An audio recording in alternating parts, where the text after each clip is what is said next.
Hey everybody, so I am in the process of buying my first two rentals, full burrs, and running into a few challenges that Diani is going to help me, overcome right now. So right now I'm just a little overwhelmed with a few things that I have on my mind, just because I don't have solutions for them yet, or I don't really know how it's going to work out and play because I haven't really ever done it before. Um, Main thing is, let me start taking some notes while I'm at it too. But first things first, they're the first unit. It's going to be unit number 14. That's the one with the crazy, well, not crazy, just like sloppy tenants that aren't really taking care of the property.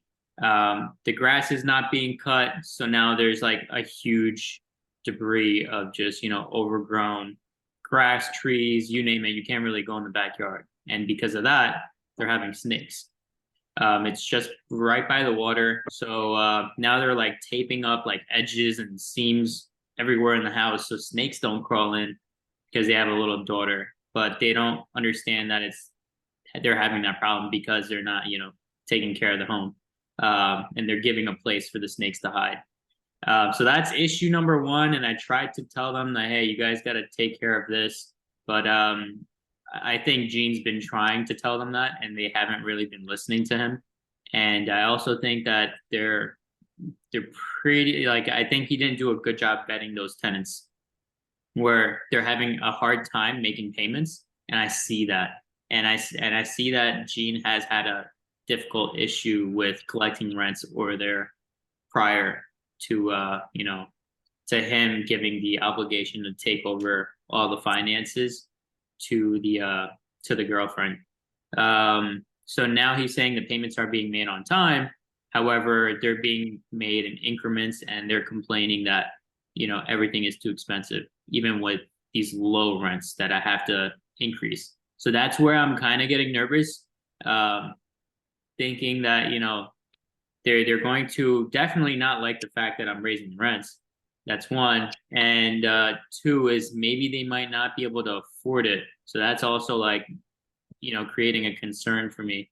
And then on top of that, how will I get them to take care of the property, like the things like um, letting me know when something breaks, also um, taking care of the grass, things like that.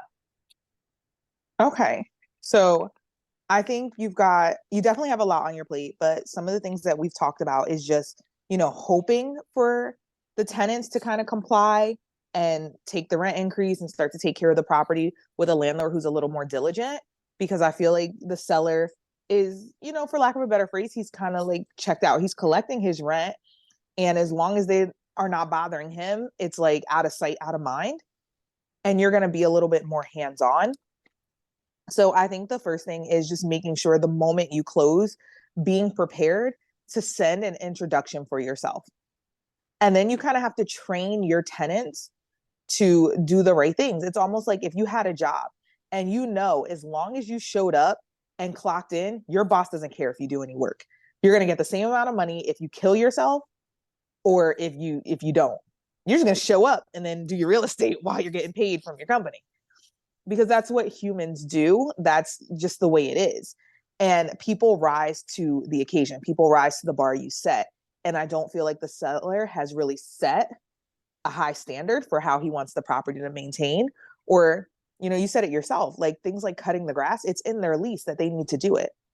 He could have violated them, and they would either taken care of it, or they would have moved out, or they would have been evicted. One of those three options would have happened. He could have also had the grass cut and said, hey, do you want me to take care of the grass and bill you back for it? Which is something I offer my tenants. Hey, I'll have my people come out and cut the grass. This is how much it'll be. Mm-hmm. And then I charge them for it because in their lease that they must maintain it if it's a single family home. And then from there, they let me know. But if anytime I pass the property and it's not taken care of, I immediately send them a communication based on how that tenant has told me they want to communicate. And I let them know If they want me to take care of it or they're going to take care of it, but absolutely. if they don't do something, then start the eviction process right away. I mean, or or some kind of, like, what do you do if they're not in compliance with the agreement of the lease? So you already know that that's the case. So what you're going to do is at settlement, um, go ahead and once you settle, the property is yours at that point. So go ahead and send them the notice, which I sent you, kind of the one I just sent my new tenants because I settled on the first. And normally I would send it immediately, but it was like the holiday and I was doing personal things. So don't follow after me. Do as I say, not as I do. I would send it right away, letting them know, and they'll usually call you, especially in today's world, because some people are going to call you because they just want to, like, they want you to acknowledge that they received your message and they want to, they want to start that correspondence. Some people are going to call you just to make sure it's not a scam. Mm-hmm. And I would definitely ask Jean, say, hey, and when you're at the settlement table, just, hey, can you shoot your tenant a text message quick or call them right now while we're here and let them know the property's been sold. Mm-hmm. And the new landlord, the new owner will be reaching out, or the new property manager will be reaching out, however you want to be introduced. And as you can see from my correspondence, I introduced myself as the property manager and their direct contact. Yeah.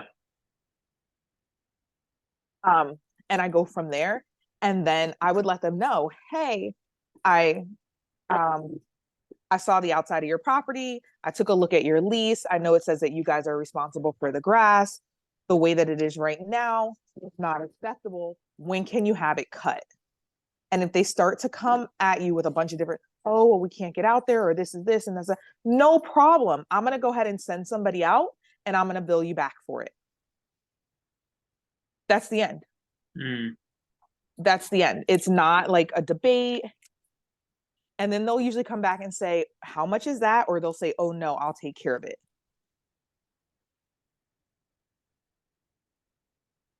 Gotcha. Because I'm not going to go out there and do it. I don't even cut my own grass. Right. And that's how you give them the opportunity to correct it. Because again, like if Jean wasn't, or if the seller wasn't on top of it and they just thought, hey, it's fine, whatever, that's fine. But this is your investment.